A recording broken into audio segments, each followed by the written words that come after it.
मी Valmik Karad Kaij police स्टेशनला खोटी खंडणीची फिर्याद दाखल झालेली आहे।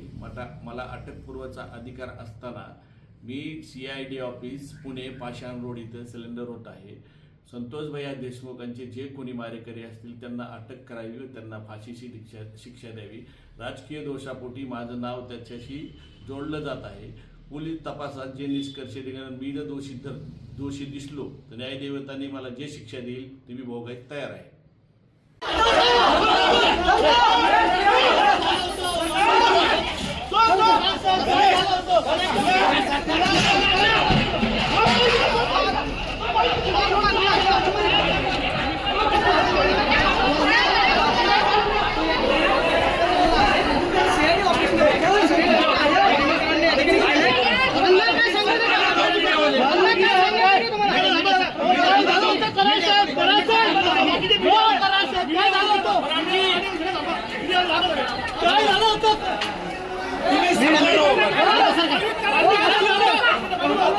मी वाल्मिक कराड केज पोलीस स्टेशनला खोटी खंडणीची फिर्याद दाखल झालेली आहे। मला अटकपूर्वचा अधिकार असताना मी CID ऑफिस पुणे पाषाण रोड इथं सिलेंडर होत आहे। संतोष भैया देशमुखांचे जे कोणी मारेकरी असतील त्यांना अटक करावी व त्यांना फाशीची शिक्षा द्यावी। राजकीय दोषापोटी माझं नाव त्याच्याशी जोडलं जात आहे। पोलीस तपासात जे निष्कर्ष निघाले मी जर दोषी दिसलो तर न्यायदेवतांनी मला जे शिक्षा देईल ती मी भोगायला तयार आहे।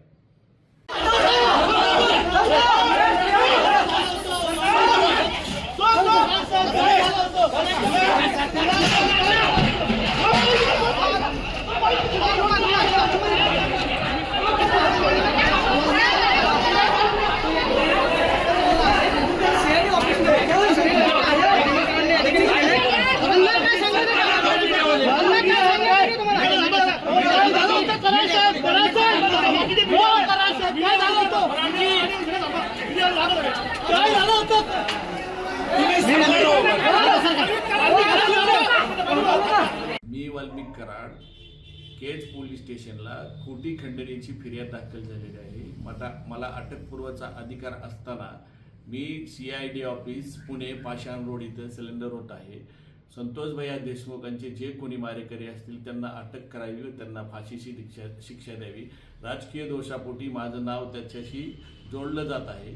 पोलीस तपासात जे निष्कर्ष निघाले मी जर दोषी दिसलो तर न्यायदेवतांनी मला जे शिक्षा देईल ती मी भोगायला तयार आहे।